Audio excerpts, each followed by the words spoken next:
E aí galera, tudo bom com vocês? Aqui quem fala é Gustavo Lopes e bem-vindos a mais um vídeo. Eu tava com tanta saudade de fazer uma introdução assim, porque faz muito tempo que eu não faço. E gente, a pedido de algumas pessoas, eu tô aqui para falar um pouco sobre o vestibular da Unifor, funcionamento da Unifor e outras curiosidades que algumas pessoas aí quiseram saber. E já agradeço desde já as pessoas que contribuíram para esse vídeo. Hoje também eu tô ao lado da Carol. Oi, gente! Sou estudante de medicina também com o Gustavo, a gente tá na mesma turma. E aí a gente vai responder algumas perguntas. Esse é o Med Vlogs. Exatamente, pois é, na verdade é um respondendo perguntas, né? É uma tag respondendo perguntas. E a Carol, ela tem um perfil no Instagram, eu tô deixando aí pra vocês, sigam lá que ela mostra a rotina dela, dá algumas dicas, é bem legal, é bastante legal, é semelhante ao meus Med Vlogs, mas no Instagram. Então depois vocês vão passar lá que inclusive vai sair um vídeo muito interessante de dicas aí pro vestibular da Unifor. Mas sem enrolação, bora responder as perguntas. Carol, quer ler a primeira? Sim. Gente, a primeira pergunta é da Belle. A Belle perguntou como que a gente estudou pro vestibular da Unifor. O vestibular, a princípio, eu só estudava para o Enem, porque eu só queria federal, estadual também fazer o OS. Mas eu comecei a estudar para a Unifor no ano passado. Foi a primeira vez que eu fiz a prova em outubro, não deu certo, mas aí eu continuei estudando. E eu fazia isso, né? Eu pegava as provas antigas no nosso cursinho na Aritsá. Eles entregavam umas apostilas com as provas antigas e eu fazia as questões baseadas naquilo. Também, aproveitando o gancho de outra pergunta, né, se a gente só estudou para a Unifor ou não, eu também fazia as questões da Unicristos. Então, Unifor e Unicristos tem um sistema de questões assim, um pouco similares, então eu fazia, baseado mesmo no vestibular. Assim como o Gustavo, no meu terceiro ano, né, eu também estudei para todas as universidades, fiz mais de 5 vestibulares, fiz vestibular particular, fiz vestibular público, mas meu foco era 100% o Enem no meu terceiro ano. Depois de todos esses vestibulares que eu fiz, eu comecei a estudar exclusivamente para a Unifor, nos meus 6 meses de cursinho. E nesses 6 meses foi foco total na Unifor. Estudei para a Unicristos também por um curso de véspera que eu fiz, que era tanto para a Unifor quanto para a Unicristos. Fui aprovada na Unicristos também, mas basicamente foquei mais na Unifor nesses meus 6 meses de cursinho.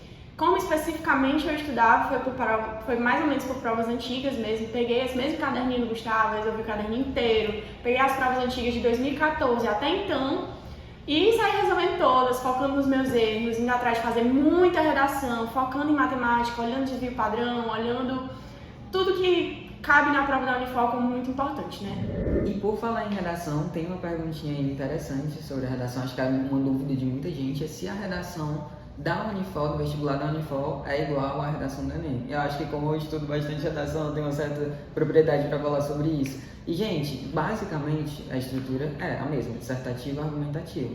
Então você pode sim aplicar ali o seu modelo do Enem na redação da Unifor, não tem nenhum problema. Agora sim, o Enem ele pede algumas coisinhas a mais, como ação, vocês sabem aquela questão toda de vários repertórios durante os parágrafos. Então isso na Unifor não é tão exigido. Não é tão cobrado. Se você seguir uma estrutura direitinho, uma boa gramática, claro, você fazendo sua proposta de intervenção, uma síntese na sua conclusão, vai dar certo. Então, diferente da redação do Enem, não é algo que você deve demandar tanto tempo. Tente investir mais em questões, mas já fica como uma dica aí, spoiler, mas a redação em si, a base da redação é muito parecida com a do Enem. Eu só digo para você não pensar que precisa ser tão bem elaborada quanto a redação do Enem, mas a princípio é uma dissertativa argumentativa. E quem fez essa pergunta, né, de redação foi o meu xará, Gustavo Luz. Então, muito obrigado aí, Gustavo, pela participação. Sim, a redação pode ser feita no estilo Enem, no modelo Enem. Tem algumas diferenças sim, o último parágrafo pode ser uma sumarização, né, daquilo que você escreveu no seu desenvolvimento, no seu primeiro parágrafo, mas eu, por exemplo, não tinha tanta segurança de fazer assim, sempre treinei no modelo Enem, então repeti na minha prova o modelo Enem e deu tudo certo, né? Foi tranquilo, eu fechei a redação. Eu também fechei. A gente fechou a redação, então deu certo, né? A dica é essa. Exatamente. E fechando a redação que a gente fala, tirar 200 pontos. 200 pontos a redação vale, tá bom? 60 questões à prova, 200 pontos a redação. Tá, cadê a pergunta, Gustavo? Tá, achei. Gente, a Belle também perguntou como tá sendo a experiência no PBL. A Luísa também fez essa questão pergunta. de explicações sobre o PBL. Gente, pra quem não sabe, o sistema da Unifor, ele é um pouquinho diferente do tradicional. Ele é tradução, sabe? Problem-based learning. Que traduzindo estudo baseado em problemas, né? Pronto, gente. E como assim? É uma metodologia em que o aluno tem uma participação mais ativa. Então, aquela história de o professor tá no quadro, dando aula e tudo mais, isso morre aqui no PBL. Acontece que nós vamos atrás de estudar por conta própria, entendeu? A gente tem até um grupo tutorial, inclusive estamos numa sala de grupo tutorial, se quiser dar um tourzinho.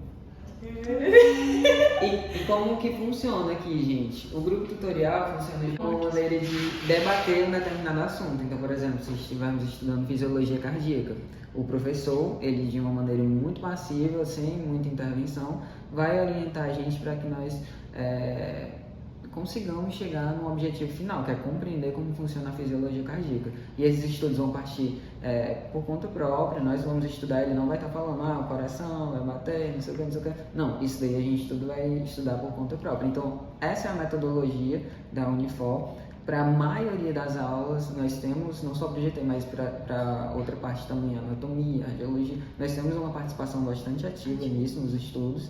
E assim, é desafiador, porque muda, né, totalmente do que a gente tem ali de padrão, que é o professor dando aula. Então, para muitas pessoas é uma adaptação difícil, não sei se você quer falar mais sobre. O PBL é uma metodologia ativa, né? Então a gente tem uma colaboração, uma participação muito ativa, a gente que constrói a aula. Muitas vezes me perguntam se a gente não se sente desassistido ou até mesmo largado. No começo da faculdade, a gente tem muitas, eu falo por mim, né? Mas o que eu percebi é que a gente percebe muita dificuldade, né? Assim, entre os estudantes que não são acostumados. A gente sai de um modelo tradicional de aula que o professor está ali anotando e você anotando junto e tentando entender. Não me sinto desassistida. No começo foi algo difícil, mas por questão de adaptação mesmo. A gente tem aula, tá, gente? A gente tem aula, de vez em quando a gente tem conferência que fala sobre o assunto que a gente está tendo, uma aula no modelo tradicional. A gente tem as aulas gravadas, a gente tem toda a assistência do AVA, né, que é a nossa plataforma.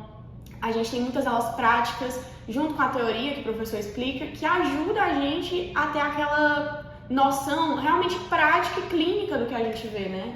E, gente, não pensem que a gente não aprende. A gente aprende e guarda muito conteúdo. Sim. Eu acredito, agora eu sou um dos fãs do PBL, assim, porque é uma coisa que tem me ajudado a guardar mais conteúdo. Eu estudo e não esqueço, entendeu? E eu consigo, acho que a gente consegue sentir assim.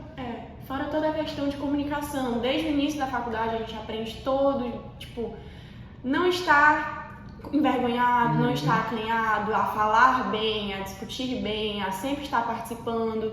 É muito cooperativo, né? Então tem as vantagens, tem as desvantagens. Eu, falando por mim, acredito que as vantagens superam as desvantagens. Então, assim, não pense que você não vai sair daqui um bom profissional só por causa da metodologia. Eu acredito que você vai sair um profissional até mais completo, devido a todas essas questões que a Carol falou aí pra vocês, tá bom?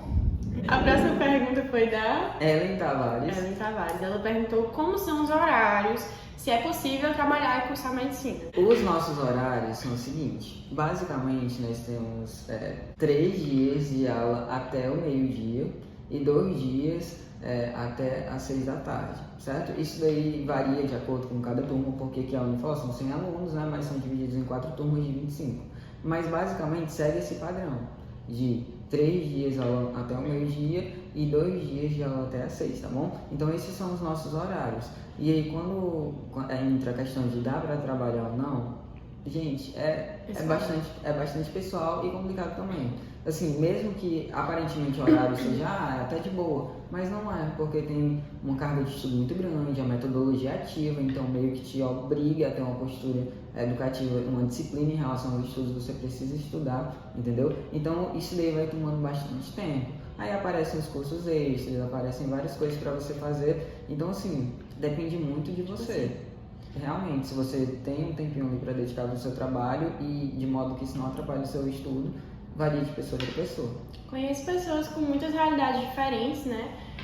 Tenho amigas que trabalham, atuam em consultório já na psicologia, são mães, casadas, então são realidades muito diferentes da minha, mas que fazem funcionar, sabe? Depende muito de você, nada é impossível, dá para se conciliar, dá para viver, dá para ter uma rotina legal, mas é corrido, realmente, a gente tem um tempo muito louco.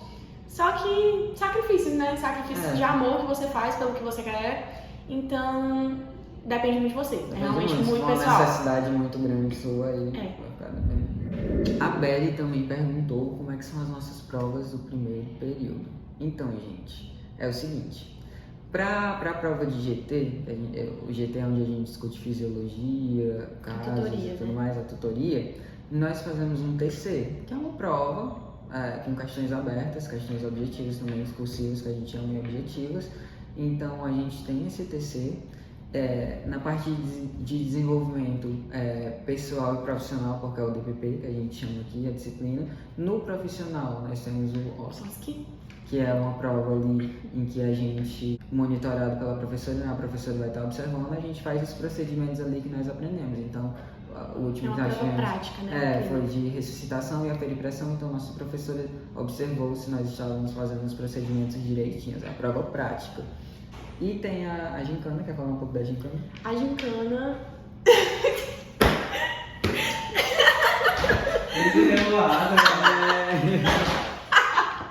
A gincana é a nossa prova do LESP, né, do nosso laboratório de estrutura, sistemas e funções, que engloba anatomia, radiologia e histologia.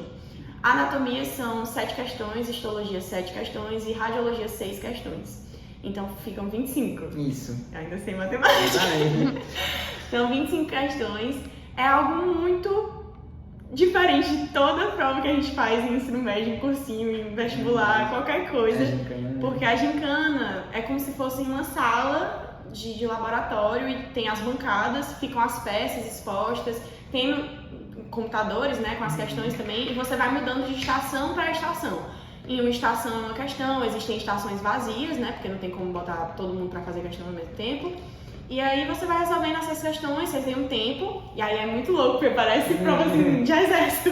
Você tá lá, sentado na cadeira de uma questão, resolvendo tudo, seu papelzinho, e aí toca um sinal, vai trim! Aí você tem que mudar a sua estação para a próxima questão. Você não pode ficar, porque você vai atrapalhar o tempo da outra pessoa, então você tem que pular, mesmo que não tenha resolvido. Mas dá tempo, eles são honestos com o tempo, eles são bem tranquilos.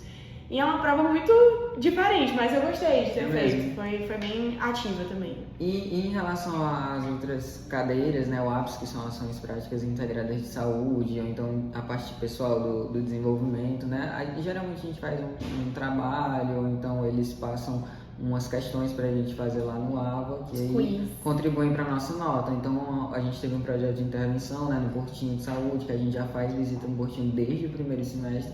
Então acontece dessa forma a avaliação dos outros, que não são uma prova em si, marcada em um dia. Prova mesmo é só a de DPP da parte profissional, que é o OSCE, o TC, que pega na parte do tutorial, e a gincana, que é o LES, tá bom, galera?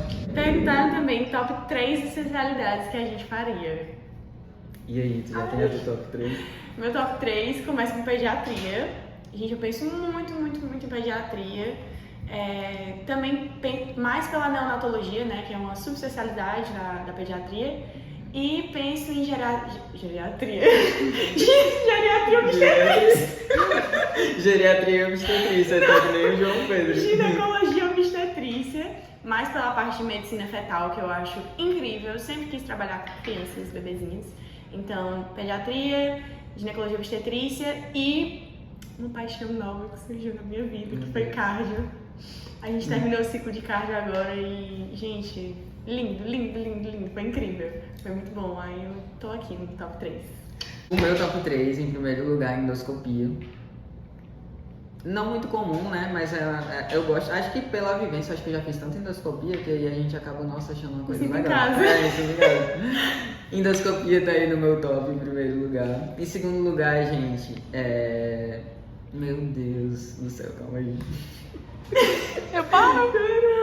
Deixa eu ver. Para não, deixa ele pensar agora. Deixa eu pensar agora. Gente, nossa, uma mudança bem drástica na vida, mas incrivelmente. Eu gosto dessas coisas de emergência e tudo mais, acho que cirurgia geral. Inclusive, a endoscopia é pré-requisitada, você precisa ter uma residência em especialidade anterior. E eu pretendo chegar à endoscopia pela cirurgia geral. Então, assim, tá cotada aí também. E a outra, terceiro lugar, que eu gosto muito, infectologia. Acho muito legal, gente. Parasitas, bactérias, doenças, vírus. Eu adoro doenças e é isso. Preocupante. É. Não. Mas é isso, gente. Infectologia é muito massa. E é isso, galera. Esse foi o vídeo. Eu agradeço demais a participação aí Nas dos meninos, perguntinhas. né? Nas perguntinhas. Muito obrigado aí pela participação. Em breve a gente pode estar fazendo outros vídeos, né? Falando como foi a conclusão do semestre e tudo mais. Enfim, deixem ideias aí de vídeos que a gente possa estar fazendo. Não esqueçam de seguir a Carol, que vai sair no vídeo lá. Ela tá prometendo que vai sair. Prometendo, vai dar certo. Vai sair os vídeos da dica lá, então sigam a Carol lá no Instagram, me sigam também lá no Instagram, vou estar deixando aí. E compartilhem esse vídeo com os amigos de vocês que vão fazer vestibular, ou então que querem conhecer um pouco mais sobre a medicina na Unifor. Deixem um like, comentem e se inscrevam no canal. Tchau, pessoal. Tchau, Espero que vocês gente. tenham gostado. Muito obrigado por assistir. Beijo. Até o próximo.